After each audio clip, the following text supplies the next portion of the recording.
नमस्कार दोस्तों, आज और एक बहुत ही बढ़िया कहानी लेकर आई हूँ। जो चैनल पर नए आते हो प्लीज़ चैनल को सब्सक्राइब ज़रूर कर लेना। आज की कहानी का शीर्षक है ममता की आस।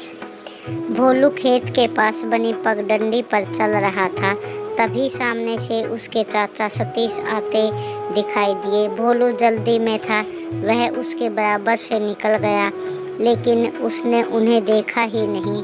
सतीश जी ने भोलू को टोकते हुए कहा, क्यों बे चाचा, दिखाई नहीं दे रहे?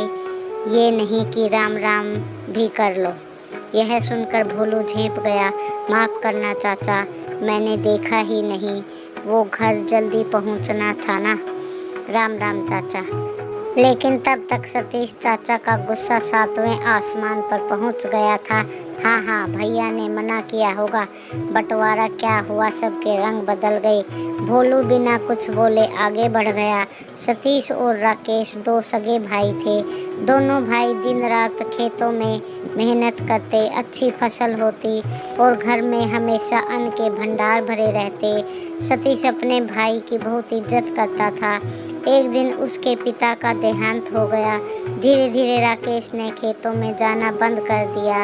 अब सारा काम सतीश के सिर पर आ गया।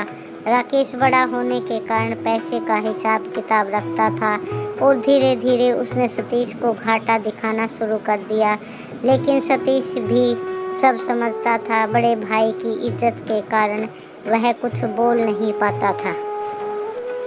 पानी जब सर से ऊपर चला गया तो एक दिन सतीश ने बंटवारे की बात कर दी।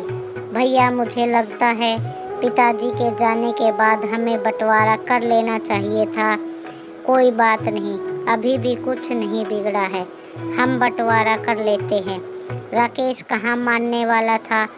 वाह, अभी पिताजी को गए 1 साल भी नहीं हुआ और इसे बंटवारा करना है। क्यों भाई, ऐसी क्या आफत आ गई? भैया, मुझे लगता है आप पैसों में हेरा फेरी करते हो। मैं इतनी मेहनत करता हूँ, फसल भी अच्छी होती है, फिर भी घाटा क्यों होता जा रहा है? सतीश की बात सुनकर राकेश ने लाठी उठा ली। तू मुझे चोर बता रहा है? एक और शब्द बोला तो तेरा सिर फोड़ दूंगा। तभी राकेश की पत्नी सीमा बीच में आई। ये आप क्या कर रहे हैं? मेरी शादी के समय ये 6 साल के बच्चे थे, बच्चे की तरह पाला है इन्हें। जो मांग रहे हैं दे दीजिए। राकेश कुछ नरम पड़ा और हो गया घर और खेतों का बंटवारा। सतीश ने अब अपने खेतों के लिए मजदूर रख दिए थे जो काम करते थे। सतीश अकेला ही पूरा काम संभालता था। सतीश की पत्नी सुमन अक्सर बीमार रहती थी। उसकी 2 बेटियां थी, लता और आशा। इधर राकेश का एक बेटा था, भोलू। एक दिन सुबह जब राकेश ने खेत में जाने के लिए तैयार हुआ तो उसने देखा सतीश के घर में कोई नहीं है। खेत में पहुंचा तो देखा खेत में भी सतीश नहीं है। राकेश मजदूरों को खेत पर काम समझाकर घर आ गया और अपनी पत्नी सीमा को पता लगाने के लिए बोला, लेकिन कुछ पता नहीं लगा। राकेश और सीमा ने पूरे गांव में पता किया, लेकिन कुछ पता नहीं लग पा रहा था। उन्हें लगा रातों रात दोनों सब कुछ बेचकर भाग गए हैं। इसी तरह कुछ दिन बीत गए। एक दिन सतीश अपनी दोनों बेटियों के साथ वापस आया। सीमा ने जाकर पूछा, क्या हुआ? भैया कहाँ चले गए थे और सुमन कहाँ है? यह सुनकर दोनों बेटियां अपनी ताई से लिपट कर रोने लगी। ताई जी, माँ हमें छोड़कर चली गई। यह सुनकर सीमा का कलेजा धक से बैठ गया। उसने सतीश की ओर देखा, वह रोते हुए बोला, उसकी बीमारी उसे खा गई। शहर के बड़े अस्पताल में भर्ती करवाया, लेकिन उसे बचा न सका। यह कहकर फूट फूट कर रोने लगा। सीमा झट से बाहर गई और भोलू को अपने पिता को बुलाने भेजा। भोलू खेत पर पहुंचा। पिताजी, माँ और चाचा दोनों रो रहे हैं, जल्दी चलो। राकेश तेजी से घर की ओर चल दिया। घर आकर पूरी बात को समझा। सतीश को गले लगाया और बोला, चिंता मत कर, मैं हमेशा तेरे साथ हूँ।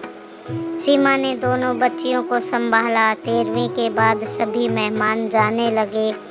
तो राकेश ने सबको रोका और कहा, मुझे कुछ बात करनी है।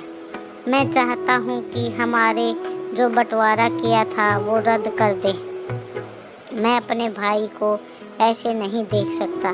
सतीश, तू सारा काम संभाल ले, सारे पैसे भी रख ले, तेरी दोनों बेटियों की शादी हम मिलकर कर लेंगे। सतीश बोला, भैया मुझे भी अब जमीन जायदाद और खेत घर का कोई लालच नहीं है, बस मेरी बेटियों को माँ का प्यार मिले। भाभी इन्हें संभाल लो, मैं तो अब हरिद्वार जाना चाहता हूँ, मेरा सब कुछ आप रख लो। यह सुनकर राकेश रोने लगा। वह बोला, ऐसा कैसे हो सकता है, हरिद्वार जाने का समय तो हमारा है, तू कहीं नहीं जाएगा, आज से तेरी सारी जिम्मेदारी मेरी। यह सब देखकर सीमा अपनी आंखें पोंछते हुए बोली, देवर जी, जब मैं आपको पाल सकती हूँ तो क्या दोनों बेटियों को अनाथ छोड़ूंगी?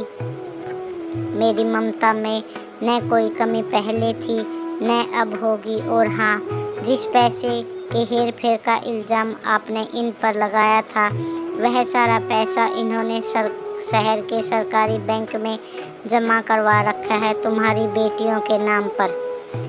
राकेश ने हाँ में हाँ मिलाते हुए कहा, हाँ छोटे, मैं चाहता था कि सारा पैसा खर्च न करके उसमें से कुछ बचा लिया जाए, बस एक गलती कर दी कि तुझे बिना बताए ये सब कर दिया मैंने। सतीश अपने बड़े भाई के पैरों में गिर जाता है।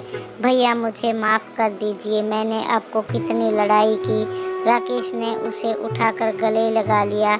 इस तरह दोनों परिवार एक हो गए। कैसी लगी दोस्तों आपको कहानी? कमेंट बॉक्स में ज़रूर बताना। धन्यवाद।